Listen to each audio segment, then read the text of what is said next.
हृदयेश्वर हरि हृदय विहारी। हृदयेश्वर हरि हृदय विहारी। मोर मुकुट पीतांबरधारी। बिनती सुनिए नाथ हमारी।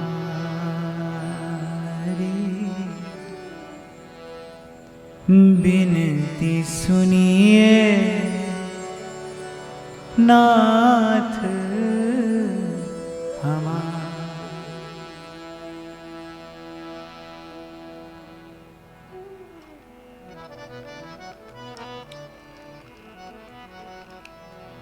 जन्म जन्म की लगी लगन है।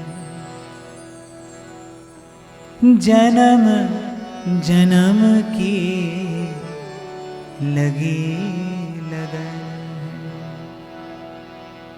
साक्षी तारों भरा गगन है। गिन गिन श्वास आस कहती है। आएंगे गोवर्धन धारी। बिनती सुनिए नाथ हमारी। बिनती सुनिए नाथ हमारी। सतत प्रतीक्षा अपलक लोचन।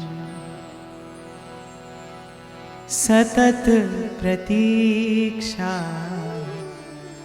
अपलक लोचन। हे भव बाधा विपति विमोचन।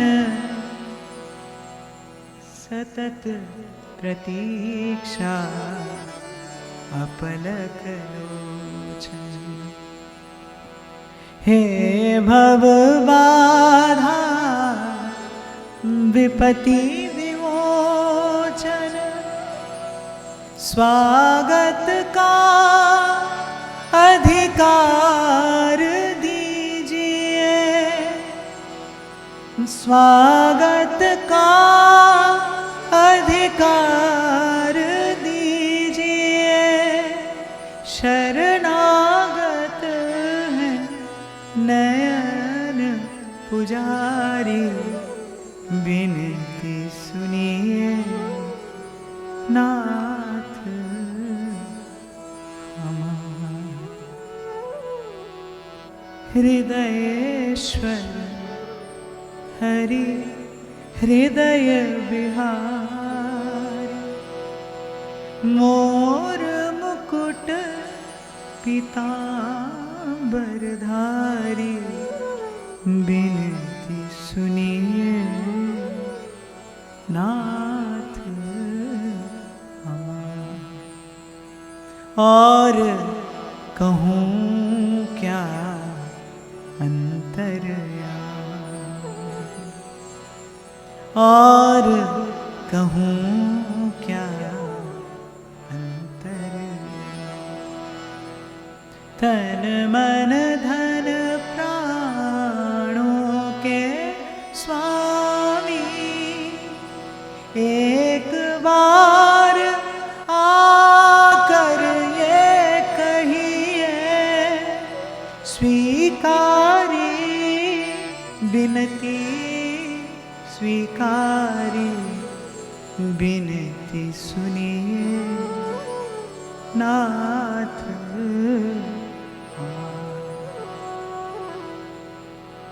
कृपा जल दे नानक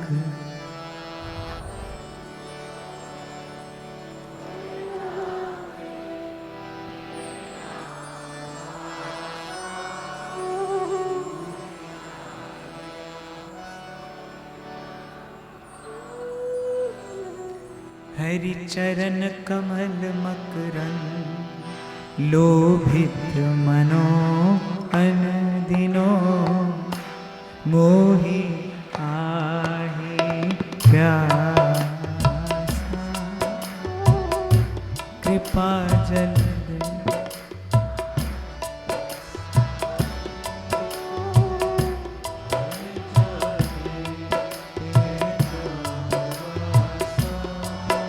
मोहि आहि प्यासा तेरे नाम वासा मोहि आहि प्यासा तेरे नाम वासा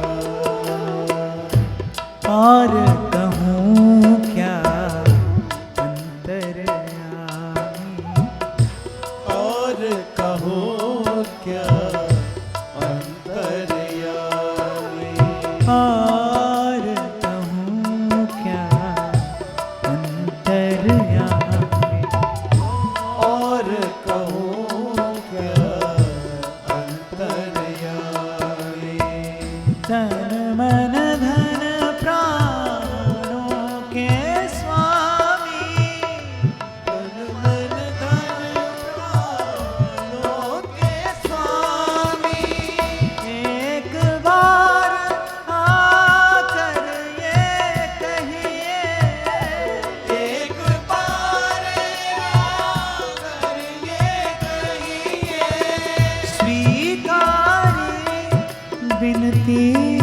स्वीकारी बिनती सुनिए नाथ विनती सुनिए नाथ हमारी बिनती सुनिए नाथ विनती सुनिए नाथ हमारी। और बिल्व मंगल की बिल्कुल ठीक यही दशा है। प्रार्थना प्रेम की हो, प्रेम से हो, प्रेम के लिए हो। प्रार्थना प्रेम की हो, प्रेम से हो और प्रेम के लिए हो। तो आरंभ शब्दों से होती है, लेकिन उसका विश्राम मौन ही है। जिसने भी कहा, आरंभ किया कहां से? बिनती सुनिए नाथ हमार। और चलते चलते पहुंचा कहां? और कहूं क्या अंतर्यामी। और मुझे लगता है बड़ी उपलब्धि है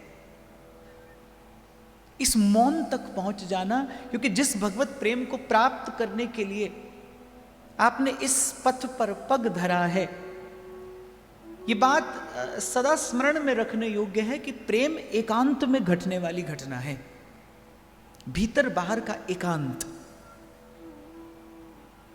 और बाहर का एकांत साध लेना सरल है, भीतर के एकांत में पहुंचना। बिल्व मंगल देखिए कहां से चले और चलते चलते अब आकर पहुंचे हैं जहां बिल्व मंगल के मन में भी एकांत है। अब केवल एक भाव है, एक विचार है, एक संकल्प है। और जब देखिए आपकी प्रवृत्ति कहां होती है? जिस दिशा में आपका विचार होता है। संसार का विचार है तो संसार में प्रवृत्ति होगी, भजन का विचार है तो हाथ में माला लेकर बैठोगे। इसलिए विगत 3 दिनों में कई बार ये बात मैंने निवेदन की व्यासपीठ से कि विचार ये संपदा है सबसे बड़ी। और यदि जीवन में सत्संग ना हो, प्रकृति विरुद्ध हो, तो विचार ही से जीवन में सबसे बड़ी विपदा भी है, विचार ही सबसे बड़ी संपत्ति भी है और विचार ही सबसे बड़ी विपत्ति भी है। और दूसरे दिन आपको स्मरण हो तो मैंने कहा था, आप कहाँ रहते हैं? आप विचार में ही रहते हैं, आप किसी ना किसी भाव में ही रहते हैं। भजन का विचार होगा तो हाथ में माला लोगे, संसार का विचार होगा तो संसार की ओर प्रवृत्ति जाएगी। अब बिल्व मंगल के विचार में, अब बिल्व मंगल के भाव में, अब बिल्व मंगल की वृत्ति में कृष्ण है, इसलिए बिल्व मंगल की प्रवृत्ति में कृष्ण है।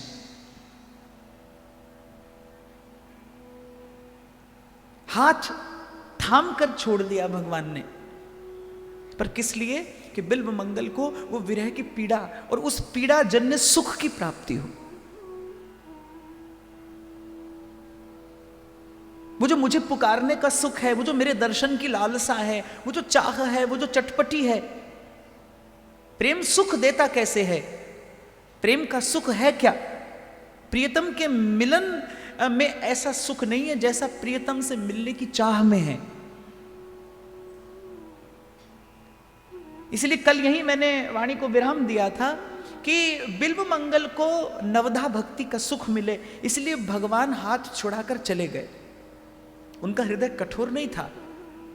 यदि बिल्व मंगल को स्वीकार न किया होता, बिल्व मंगल को स्वीकार न करना होता, तो यहां तक भी क्यों आते? इसलिए बार बार आपसे कहता हूं, कभी मन घबराए, कभी चारों ओर निराशा घेर ले, मार्ग न सूझे आपको, सतपथ न दिखाई पड़े, और ऐसी स्थिति साधक के जीवन में एक बार नहीं अनेक बार आती है। इसलिए किसी ने गाया है, जब संत सहारा बन जा, फिर काहे मन घबराए, काहे मन घबराए। कभी ऐसी स्थिति आ जाए तो बस एक ही बात का विचार करना, अरे कोई यहां तक भी तो लाया है, किसी ने हाथ पकड़ के यहां तक भी तो पहुंचाया है।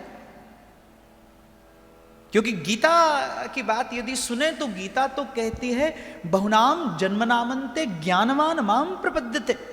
भगवान कहते हैं बहुत जन्मों के साधन के बाद, बहुत जन्मों के साधन सिद्ध हो जाने के बाद, बहुत जन्मों के पुण्य एकत्रित हो जाने के बाद, बहुत जन्मों की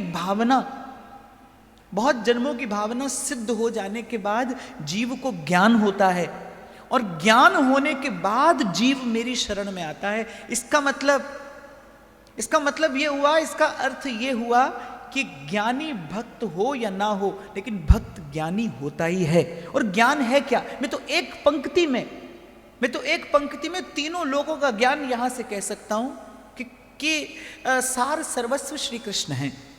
यही ज्ञान है। जानने योग्य क्या है? यही तो जानने योग्य है कि आगे पीछे ऊपर नीचे दाएं बाएं, कल और आने वाले कल में किसकी सत्ता है। आप देखो, जब नानक साहब को साक्षात्कार हुआ तो नानक साहब ने क्या कहा? आद सच जुगाद सच है भी सच, नानक होसी भी सच। जो आज भी सच है, जो कल भी सच था, और जो आने वाले कल में भी सच रहेगा, वो कौन है? एक ओंकार, वो एक। तो जानने योग्य क्या है? बहुत कुछ जानने योग्य नहीं है। जैसे कल एक माता ने पूछा कि सब किसी की कथा सुनती हूं फिर भी मन भटकता है, इसीलिए तो भटकता है। जानने योग्य बहुत कुछ नहीं है। ये तो जितना भी साधन है, भले ये कथन श्रवण भी है, ये जो मैं कहता हूं आप सुनते हैं बार बार, और ये बहुत सारी बातें जो आपको कही जाती हैं। जैसे अभी वृंदावन में जब सेवक वाणी पर चर्चा हो रही थी तो मुझसे किसी माता ने पूछा कि सेवक वाणी को हृदयस्थ करने की क्या विधि है। तो मैंने कहा, एक पुस्तक में 100 अलग अलग शब्दों में ये लिखा गया हो सत्य बोलिए, तो वो 100 अलग अलग शब्द याद करने की आवश्यकता नहीं है, बस सत्य बोलिए, इतना पर्याप्त है। पुस्तक क्या संदेश देना चाह रही है? जितने भी शास्त्र हैं, जितने भी ग्रंथ हैं, जितने भी पंथ हैं जो जीव के कल्याण के लिए हैं, मैं उनकी बात कर रहा हूं। शास्त्र वही है जो आत्म कल्याण की बात करता है, पंथ वही है जो जीव के कल्याण का पथ प्रशस्त करता है।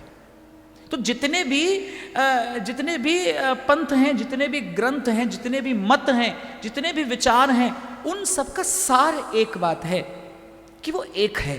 पहली बात, वो एक है और वो सत्य है। कल भी था, आज भी है और कल भी रहेगा। और वो एक कौन है, इसका निर्णय श्रीमद् भागवत कर देती है। एतैश्चांस कला पुंसः कृष्णस्तु भगवान स्वयं। वो श्री कृष्ण है। तो जानने योग्य बस इतनी ही तो बात है। इसीलिए तो गोपी ने कहा उद्धव से, अरे उद्धव ये क्या झंझट लेकर आ गया तू हमारे पास, पहले हमारे मन में पीड़ा कम है। जो जानने योग्य था उद्धव हमने जान लिया। और वस्तुतः आपको एक बात बताऊं, गोपियों के पास आकर ही उद्धव को पता चला कि अभी मैंने कृष्ण को आधा ही जाना था। कृष्ण का प्रभाव तो मैं जानता था, लेकिन कृष्ण का स्वभाव कहाँ जानता था मैं। कृष्ण के स्वभाव का परिचय तो गोपियों के पास आकर हुआ। और गोस्वामी जी लिख सकते थे मानस में, उमा राम प्रभाव जिन जाना, ताही भजन तज भाव न आना। पर महादेव ने प्रभाव नहीं कहा, महादेव कहने उमा राम स्वभाव जिन जाना। मुझसे किसी ने पूछा कि भगवान को भक्त की कथा ही क्यों प्रिय है। भगवान की कथा सुनने से भगवान के प्रभाव से परिचय होता है, भक्त की कथा सुनने से भगवान के स्वभाव से परिचय होता है। और एक बात आपको और निवेदन कर दूं, प्रभाव से आकर्षण हो सकता है। किसी का प्रभाव देख के आप थोड़ी देर के लिए उसकी तरफ आकर्षित हो सकते हैं, लेकिन प्रभाव देख के आप समर्पित नहीं हो सकते। प्रभाव से आकर्षण होता है, स्वभाव से समर्पण होता है। इसलिए भगवान का स्वभाव जानना जरूरी है। जब तक श्री कृष्ण के स्वभाव से परिचय नहीं होगा, तब तक भजन में मन नहीं लगेगा, तब तक सुमिरन का सुख नहीं है। ताही भजन तज भाव न आना। और जैसे ही श्री कृष्ण के स्वभाव से परिचय होगा, उद्धव तो संदेश देने आए कि श्री कृष्ण ने तुम्हारे लिए संदेश भेजा है। गोपी कहती ना तो हमें संदेश सुनना है और ना कोई संदेश उन्हें भेजना है, और ना तेरी ये ज्ञान की बात सुननी है। सूर हमारे नंद नंदन में और नहीं जगदीश रघुधो। इस एक पंक्ति में गोपी ने परिचय दे दिया कि हम क्या जानती हैं और हम कितना जानती हैं। और जैसे ही गोपी के मुख से सुना, सूर हमारे नंद नंदन बिन और नहीं जगदीश रे उद्धव, उद्धव को लगा कि मुझे यहां नहीं आना चाहिए था। मैं तो केवल श्री कृष्ण के प्रभाव से परिचित था, श्री कृष्ण का स्वभाव कहाँ जानता था मैं। स्वभाव है ये प्रभु का, स्वभाव है ये प्रभु का कि जब देते हैं तो पूरा देते हैं, अधूरा नहीं। बिल्व मंगल को पूर्ण रस प्रदान करने का संकल्प है श्री कृष्ण का। इसीलिए हाथ थामा, सन्मार्ग पर लाए, वृंदावन पहुंचा दिया। लेकिन वृंदावन पहुंचाया किस लिए? मिलने के लिए नहीं, पुकारने के लिए। चाकर रहसू बाग लगासू, नित उठ दर्शन पासू। बिंदरावण री कुंज गलिन माँ, बिंदरावण री कुंज गलिन माँ। गोविंद लीला गासू श्याम, चाकर राखो जी। आज मेरा गला थोड़ा सा ढीला है, आपको साथ देना पड़ेगा मेरा।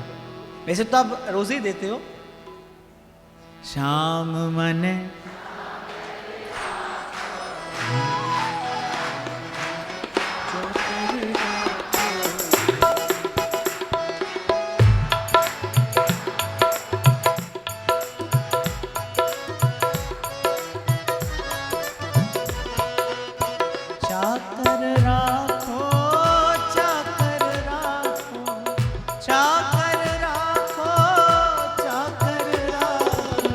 चाकर राखो जी श्याम।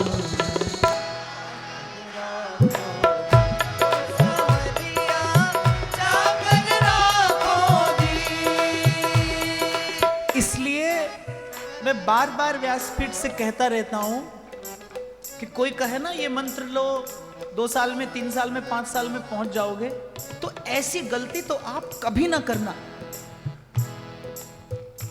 अरे जिसने इस मार्ग पर चलने का सुख लिया है ना, उसने कहा है तलाशे तलब में वो लज्जत मिली है। तलाशे तलब, तलब समझते होंगे ना, अर्ज।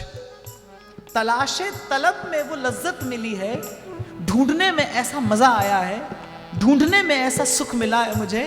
तलाशे तलब में वो लज्जत मिली है, अरे दुआ कर रहा हूं कि मंजिल ना आए।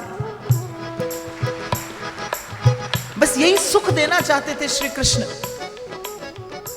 कई बार आपके साथ गोपी गीत की चर्चा हुई। आप देखो, थोड़ी देर के लिए भगवान अगर नहीं छिपते, थोड़ी देर के लिए अगर श्री कृष्ण अंतर्हित नहीं होते, तो गोपी गीत ना गाती। और गोपी गीत ना गाती तो आपको और मुझे वो सुख कैसे मिलता?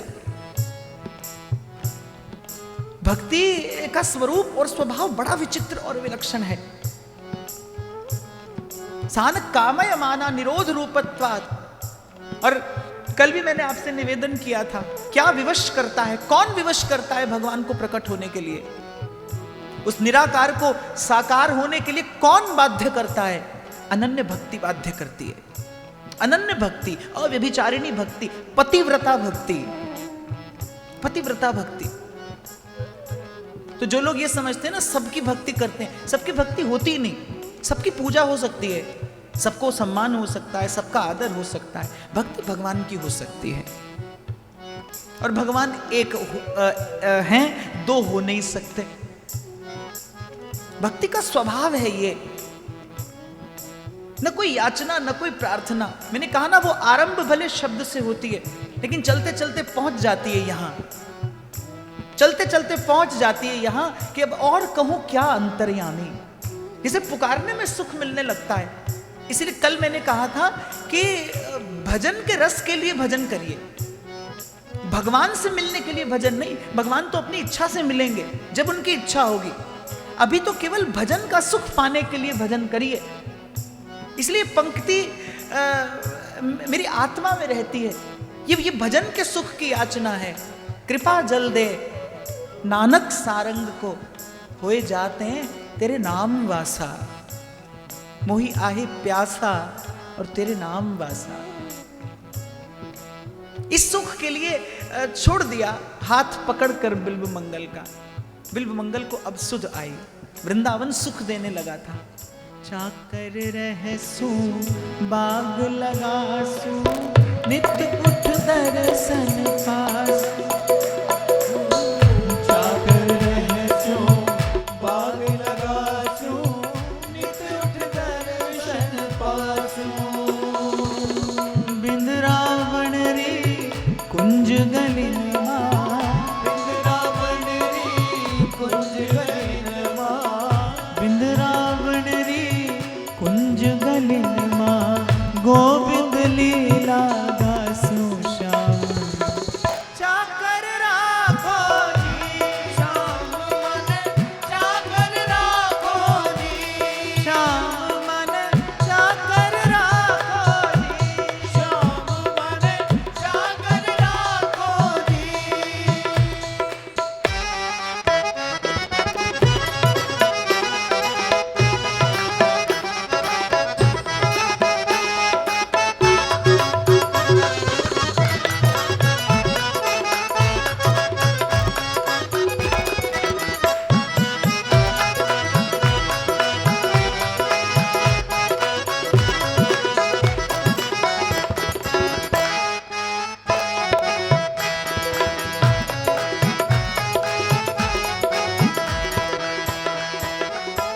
मोर मुकुट पीतांबर सोहे, गण बैजंती माला।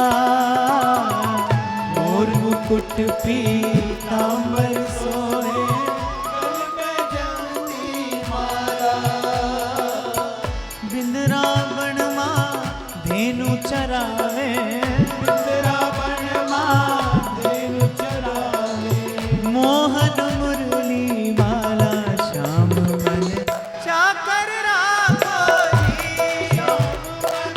चाकर राखो जी, श्याम मन चाकर राखो जी, श्याम मन चाकर राखो जी, श्याम मन चाकर राखो जी, श्याम मन चाकर राखो जी, सांवरिया चाकर राखो जी। सांवरिया चाकर राखो जी। और यही श्री वृंदावन धाम की महिमा है कि वृंदावन धाम का सेवन करने वाला साधक उपासक जा पहुंचता है एक ऐसे ऐसे स्थान में जहां दर्शन से भी अधिक आसक्ति होती है अपने प्रेमास्पद की सेवा में, क्योंकि वृंदावन का ये गुण है। और हमारे ध्रुवदास जी कहते हैं वृंदावन प्यारो अधिक अपनो ही गुण देत। और वृंदावन क्या, कोई भी वस्तु अपना गुण देती है। जल पीते हो अपना गुण देता है, प्यास बुझ जाती है, भोजन अपना गुण देता है।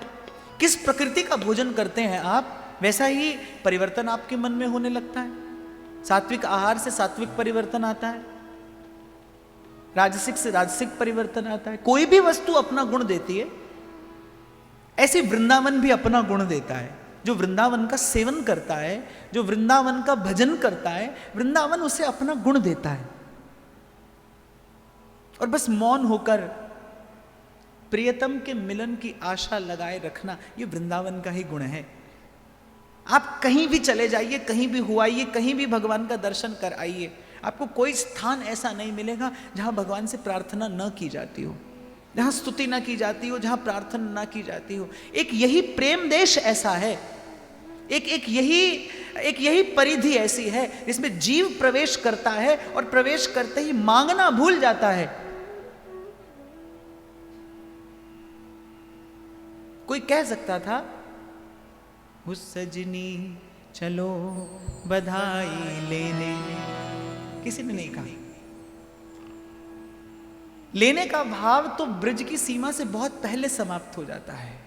उस सजनी चलो बधाई देने, नंद घर लाला आयो।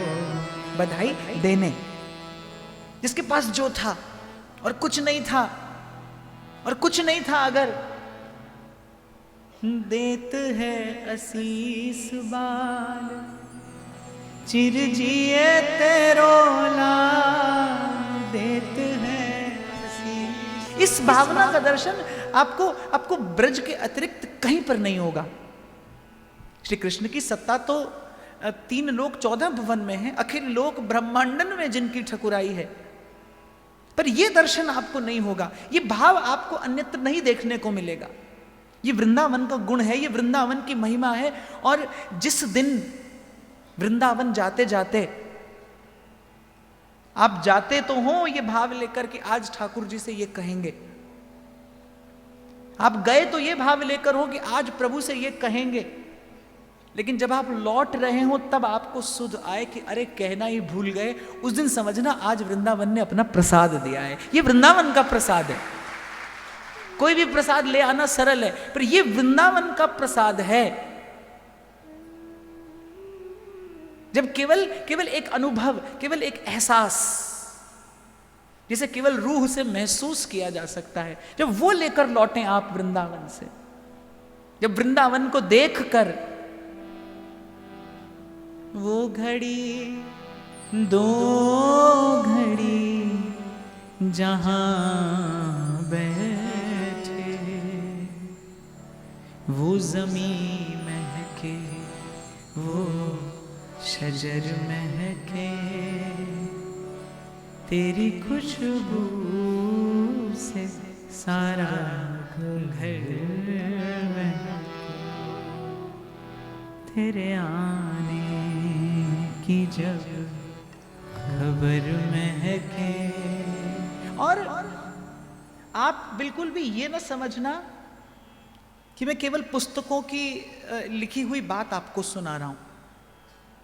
इतना सा विश्वास मैं आपसे अपेक्षा रखता हूं, इतने से विश्वास की मैं आपको व्यासपीठ से कभी नहीं कहूंगा जो मैंने अपने जीवन में अनुभव नहीं किया होगा, जो मेरी अनुभूति नहीं होगी, उसे कहने का मुझे कोई अधिकार नहीं है। मैं कभी नहीं कहूंगा जो मैंने नहीं देखा।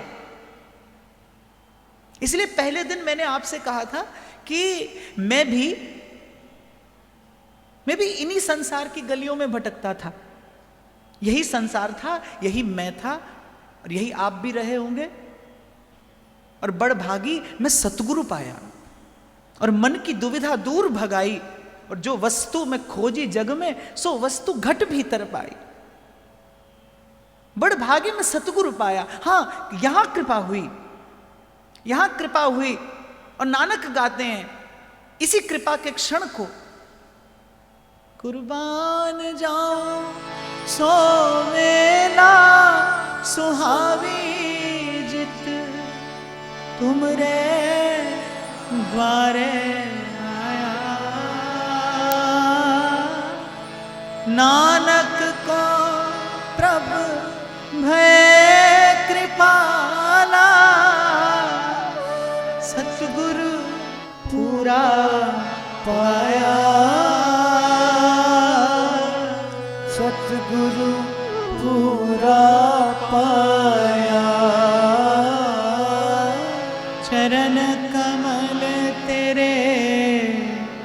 धोए धोए पीवा सतगुरु दीन दयाला। वो घड़ी कृपा की घड़ी थी, वो क्षण कृपा का क्षण था।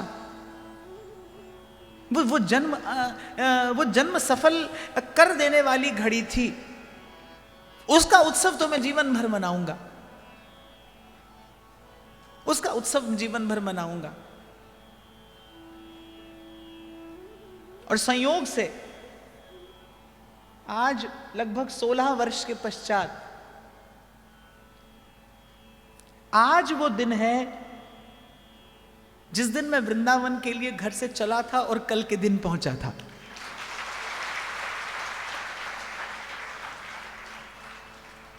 तो इस घड़ी का उत्सव तो जीवन भर मनाऊंगा। आज संयोग से आपके साथ मनाने का अवसर मिल रहा है। और आते आते भी मैं तो यही स्मरण कर रहा था और हृदय भर कर आ रहा था और मैं यही गुनगुना रहा था। जे तू ना फड़दा साडी बाह असां रुल जाना सी, और सानू किते ना मिलदी था। इसलिए आपसे मैं कह रहा हूं कि कोई भी बात मैं पढ़ी सुनी नहीं कहूंगा आपसे। मैंने अपने जीवन में और कुछ अनुभव नहीं किया। मैंने कभी नहीं कहा कि मैंने कोई बड़ी श्रेष्ठ अवस्था प्राप्त की है, लेकिन मैंने अपने जीवन में अपने गुरु की कृपा का अनुभव अवश्य किया है। मैंने संतों की कृपा का अनुभव अवश्य किया है। इसलिए जो वृंदावन के विषय में आपको कह रहा हूं वो मेरा अनुभव है। यूं ही आते जाते, यूं ही राधा वल्लभ कुंज बिहारी का दर्शन करते करते एक दिन फीका लगने लगता है संसार। एक दिन फीका लगने लगता है संसार। जो हाथ बटोरना चाहते थे, एक दिन वही हाथ बांटने लगते हैं। यही आप होंगे, यही संसार होगा, यही आपका जीवन होगा। मैंने कहा था ना आपसे कि यही गलियां थी जिनमें भटकता था। आज भी उन्हीं गलियों में आता जाता हूं, लेकिन तब भटकता था और आज लगता है कि तीर्थ यात्रा पर निकला हूं गुरु की कृपा से। ना फड़दा साडी बाह असां रुल जाना सी, हो सानू किते ना मिलदी था असां रुल जाना सी। साडी बाह असां रुल जाना सी, सानू किते ना मिलदी था असां रुल जाना सी। हो ना हसदी खिड़दी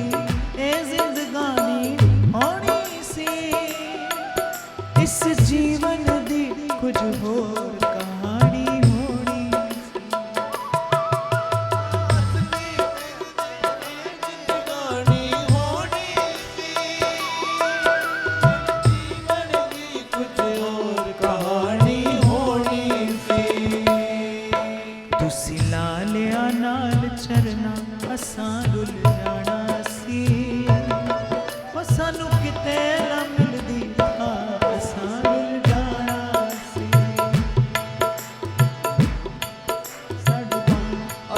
रुल जाना सी, सानू किते ना मिलदी था असां रुल जाना सी।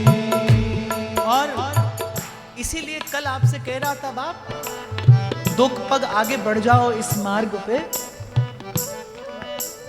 तो गर्व ना करना, मान ना करना।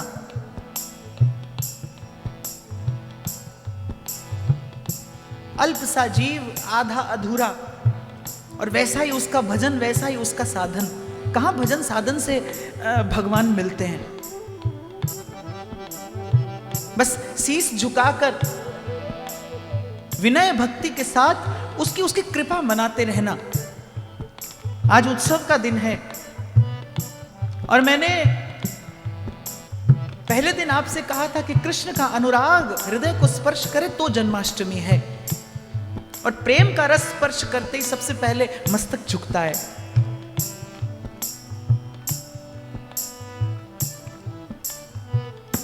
और जब ये अनुभूति हो जाए कि उसकी कृपा से यहां तक आ गए हैं, तो फिर ये अनुभूति होने में कितनी देर है कि जो यहां तक लाया है वो आगे भी लेकर जाएगा।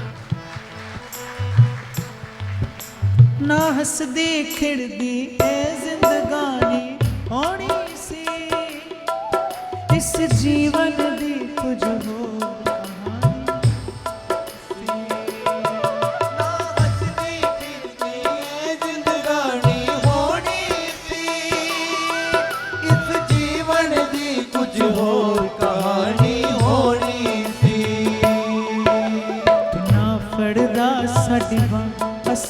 भुल जाना सी, वो सानू किते ना मिलदी था, असां रुल जाना सी, मिलदी था, असां रुल जाना सी। और संतों ने इसी सत्य का दर्शन करके ही तो कहा है बड़े विनम्र शब्दों में, बहुत जन्म बिछड़े थे माधो, बहुत जन्म बिछड़े थे माधो, ये जन्म तुम्हारे लेके, ये जन्म तुम्हारे लेके। बिल्व मंगल के मन में आशा का दीप जला गए भगवान, क्योंकि बिल्व मंगल ने तो कभी सोचा नहीं था कि कृष्ण भी मुझे मिल सकते हैं। वो तो चले थे कृष्ण से मिलने के लिए नहीं, क्योंकि चलना विवशता है। एक बार पूर्व भी मैंने आपसे चर्चा की थी कि चलना आपकी मेरी विवशता है, और जब चलना विवशता हो तो क्यों ना प्रभु के मार्ग पर चला जाए। तो बिल्व मंगल ने विचार किया चलना मेरी विवशता है, तो क्यों ना उस मार्ग पर चलूं जो वृंदावन जाता है। उस मार्ग पर डाल दिया अपना पग और आगे बढ़ने लगे। लेकिन जब भगवान आए और बिल्व मंगल ने पहचान भी लिया और भगवान हाथ छुड़ाकर चले गए, तो बिल्व मंगल ने कहा कि मुझे तो इतनी भी आशा नहीं थी कि आप कभी मेरे सन्मुख आएंगे, और आपका स्वभाव इतना तो आपकी कृपा से मैं जानता हूं कि जिसका हाथ एक बार आप पकड़ते हैं उसका फिर छोड़ते नहीं। अवश्य कोई कारण होगा, मेरी पात्रता में कोई कमी होगी, कोई त्रुटि होगी मुझ में, जिसके लिए मुझे आप ये प्रतीक्षा का सुख दे रहे हैं। आप पर इतनी कृपा करना केशव, क्योंकि मैं अपना जीवन देख चुका। अपनी ओर देखता हूं तो भय लगता है, अपनी ओर देखता हूं तो डर जाता हूं कि जाने कब भूल जाऊं, कहां भटक जाऊं। इसलिए मैंने कहा 2 पग आगे बढ़ जाओ तो मान ना करना, जाने अगले पग भूल जाओ। भूलना भटकना ये जीव के स्वभाव में है। कहां चले थे कृष्ण के दर्शन की लालसा लेकर, और एक स्त्री के रूप में मन अटक गया। बिल्व मंगल को खबर नहीं थी कल मेरे साथ ये घटना घटेगी, कल देव ने मेरे लिए ये विधान किया है। भटक गया मन, भूल गया मग, भूल गए रास्ता। तो बिल्व मंगल अब तो केवल रात दिन इसी याचना में, इसी प्रार्थना में मन दिए हैं। तोरी न टूटे, छोड़ी न छूटे, ऐसी माधो खिंच तनी, म्यों लालन स्यो प्रीत बनी, म्यों लालन स्यो प्रीत बनी। तोरी न टूटे, छोरी न छूटे, ऐसी माधो खींच तनी, म्यों लालन स्यो प्रीत बनी, म्यों लालन स्यो प्रीत बनी। और कल जैसा एक माता ने पूछा था ना, अध्यात्म के मार्ग पर उन्नति करना है क्या, क्या है इस पथ पर आगे बढ़ना। बस धीरे धीरे संसार से मन खाली होता जाए। आध्यात्मिक उन्नति का एकमात्र लक्षण क्या है? अगर मैं बिल्कुल if I talk to the point very precisely, then what is spiritual growth? जब संसार की उपलब्धि से आपको प्रसन्नता ना हो, जब संसार की उपलब्धि से आपको प्रसन्नता ना हो, इतना कहना पर्याप्त है, क्योंकि जिसे उपलब्धि से प्रसन्नता नहीं होती उसे खो जाने से पीड़ा भी नहीं होती। पर फिर ध्यान देना मेरे शब्दों पर, मेरे लिए कहना आपके लिए सुनना सरल है। हो सकता है मैं आज ये बात इसलिए कह रहा हूं क्योंकि शायद कोई सांसारिक उपलब्धि प्रभु ने समय से पूर्व करा दी। कुछ दिन पहले एक संत के पास बैठा था और संत का यही स्वभाव सबसे प्रिय है कि अंदर हाथ सहारा दे और बाहर मारे चोट। वृंदावन में एक संत के निकट बैठा था, तो मैंने कहा महाराज अब कभी कभी ऐसा लगता है कि मन बिल्कुल खाली है। तो कहने लगे अर्थात? मैंने कहा अर्थात संसार को पाने की इच्छा नहीं है। तो बड़ी अच्छी बात उन्होंने मुझे कही। तब से लेकर अब तक मैं उसी बात का विचार कर रहा हूं। कहने लगे संसार की ऐसी कौन सी वस्तु है जो तुम्हारे पास में नहीं है, ढूंढ कर बताओ। तो मैंने कहा हमारा जी बात भी ठीक है, तूने मेरे मालिक बहुत कुछ दिया है, ऐसा कुछ भी नहीं है जो मुझे लगे कि नहीं आया जीवन में। तो बोले जिस दिन अभाव हो फिर मन कहे संसार की कोई इच्छा नहीं है, उस दिन जानना हां अब वृत्ति भगवत भजन में स्थिर हुई है। जिस दिन अभाव हो जीवन में, आज तो सब कुछ है, प्रभाव है, प्रतिष्ठा है, मान है, सम्मान है, सब कुछ तो है। ऐसी स्थिति में भजन की स्थिरता का अनुभव नहीं किया जा सकता। जिस दिन प्रतिकूलता हो, जिस दिन हाथ में विष का प्याला हो लेकिन मन का विश्वास अडिग हो, उस दिन जानना कि हां भजन में मन स्थिर हुआ। और बिल्व मंगल के प्रसंग के चिंतन से मुझे लगता है एक साधक का जीवन कैसा होता है, कैसा हो सकता है, यही 3 दिन आपने और मैंने चर्चा की। तो कठिन है ये, इस स्थिति को साध लेना कठिन है। लेकिन आध्यात्मिक उन्नति का लक्षण यही है कि जब आपको उपलब्धि प्रसन्नता ना दे, देती है। मैं तो अपना ही मन टटोलता हूं, क्योंकि मैंने 2 दिन से आपको यही कह रहा हूं, आपके मन तक आप ही की पहुंच है।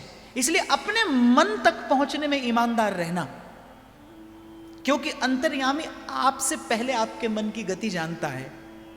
इस मार्ग पर छल ना करना। मैं तो अपना ही मन कभी कभी टटोलता रहता हूं। आप लोग इतने प्रेम से सुनने के लिए आते हैं, और सच कहूं तो आप लोगों ने हमारी आदत बिगाड़ दी है ना। मैं उस दिन शंभू जी से यही बात कर रहा था। अब कहीं किसी जगह पर हम चले जाते हैं, पहली बार जाना हो मान लो कहीं पर, और थोड़ा सा अनुशासन ना हो, अनुशासनहीनता हो जाए, तो मुझे बड़ा कष्ट होता है, मुझे बड़ा झंझट होता है। तो कभी कभी मैं मन में ये विचार करता हूं कि अगर इसे मैं अपनी उपलब्धि मानूं तो इससे प्रसन्नता होती है। प्रसन्नता होती है इसीलिए तो जहां ये स्थिति नहीं मिलती वहां पर कष्ट होता है। तो कह देना बहुत सरल है, मेरे लिए भी बहुत सरल है, पर मैंने कहा ना, मैं कोई उपदेश देने के लिए नहीं बैठा हूं। आप और मैं तो एक साधक का जीवन कैसा हो इसकी चर्चा करने के लिए यहां पर बैठे हैं। आपका मेरा जीवन कैसा हो, किस प्रकार आप और मैं भजन के योग्य बने। और मैं तो सतत आपसे विनम्र निवेदन करता चला आ रहा हूं कि क्या हुआ गुरु की कृपा से मैं 2 पग आगे और कोई 2 पग पीछे, खबर नहीं पड़ेगी आप 2 पग आगे निकल जाएंगे। साधक का जीवन तो ऐसा ही है। पर लेकिन स्वयं को इतनी ईमानदारी से देखना, मुझे लगता है इसी का नाम साधन है, यही उपासना है। संसार से रिक्त हो गया बिल्व मंगल का मन, बस ये किया बिल्व मंगल ने। अब तो केवल आशास्य दास्यम वृषभानुजाया स्थिरे समध्यास्य च कदानु वृंदावन कुंज वीथि श्वहम नुराधे अतिथिर्भवे। आशास्य दास्यम वृषभानुजाया। अब तो बिल्व मंगल का विश्वास ऐसा सुदृढ़ कि जो यहां तक लाया है वो आगे भी लेकर जाएगा, और मैं नहीं जाऊंगा तो वो आएगा। बस इस आशा से लगे हैं बिल्व मंगल। स्मरमन कृष्णं सच्चिदानंदम स्मरमन कृष्णं सच्चिदानंदम्। और मैं आगे बढ़ूं इससे पहले मैं एक बात आपसे फिर निवेदन करूंगा, बहुत बल देकर मैं आपको ये बात कहूंगा कि अपना परिष्कार आपको करना पड़ेगा। केवल आप होंगे, आपके मन की गली जिस पर चलकर कभी भगवान आएंगे, शबरी होकर प्रतीक्षा भी आपको करनी पड़ेगी, और वो मन का मार्ग भी आप ही को बुहारना पड़ेगा। कोई नहीं करेगा आपके लिए, कोई कर नहीं सकता। आपके भीतर किसी की पहुंच नहीं, केवल आपकी है। आप साधन करते हैं, आप भजन करते हैं, कम से कम प्रतिदिन इतना आकलन आप अवश्य किया करिए कि क्या कल से आज कुछ स्थिति बेहतर है। इतना अवश्य आप करें कि क्या कल से मेरी स्थिति आज बेहतर है। धर्म का केवल एक ही उद्देश्य तो है, धर्म का उद्देश्य केवल ये है कि आपका आने वाला कल आपके आज से सुंदर हो और आप आज से बेहतर इंसान आने वाले कल में बने। धर्म की बस इतनी ही उपयोगिता है, यही अर्थ है, यही उसका उद्देश्य है। आप भजन करते हैं, आप साधन करते हैं, आप साधक हैं। मैं ये बात आज इसलिए कह रहा हूं क्योंकि नाच लेंगे, गा लेंगे हम लोग, प्रसाद खा लेंगे, उत्सव मना लेंगे, कल फिर जीवन वैसा, कल फिर वही संसार होगा, फिर वही व्यवहार होगा, फिर यही आप और मैं होंगे। कब तक जीवन में ऐसे ऐसे उत्सव मनाकर हम अपने मन का मनोरंजन करते रहेंगे। एक दिन तो कसौटी पर उतरना है ना, क्योंकि बाप ये बात तो सत्य है, जाना है रहना नहीं, मरना बिस्वा 20। एक दिन तो कसौटी पर उतरना है ना, तो आज ही क्यों नहीं, आज से ही क्यों नहीं। और मैं तो कहता हूं आज से ज्यादा सुंदर दिन और कौन सा होगा, जब तेरे आने की जब खबर महके। मैंने एक चित्र देखा अभी कल, मुझे किसी ने दिखाया कि ऐसे पद चिन्ह थे और चित्र पर लिखा था कि द्वार खोलिए मैं आ रहा हूं। नन्हे नन्हे चरण चिन्ह थे श्री कृष्ण के, और चित्र पर लिखा था द्वार खोलिए मैं आ रहा हूं। मैंने पूछा कि क्या सच में हमारे मन का द्वार खुला है, आकर लौट जाएं भगवान। और कल आपसे मैंने कहा था जब बिल्व मंगल गिरे, भगवान ने हाथ दिया, उठाया। गिरे तो थे बिल्व मंगल किसी सघन वन में, और जब उठाया तो वृंदावन में थे। ये सत्संग वही भगवान का दिया हुआ हाथ ही है। जीव गिरा है संसार में, लेकिन उठता है तो स्वयं को गुरु चरणों के निकट पाता है, प्रभु के चरणों के निकट पाता है। ये भगवान का दिया हुआ हाथ ही तो है। मैंने कहा कि एक बार कसौटी पर मैं भी उतरूं कि क्या मेरे मन का द्वार खुला है। गोपी कहती है, ऐसा हुआ एक गोपी के साथ। बड़ी लंबी प्रतीक्षा के बाद कन्हैया ने कहा कि आज आऊंगा। बेचारी अपना श्रृंगार करके और बैठी है द्वार पर, राह तकती। अब श्री कृष्ण ने यह कहा था आज आऊंगा, ये नहीं कहा था आज कब आऊंगा। ये कहा था आज आऊंगा, ये नहीं कहा था कब आऊंगा। ये वो किसी से नहीं कहते। आपको याद हो मैंने पिछली बार आपसे कहा था कि जैसे फोन में जीपीएस ऑन करते ही आपको सूचना मिल जाती है ना, आप अपने गंतव्य पर कितनी देर में पहुंचेंगे।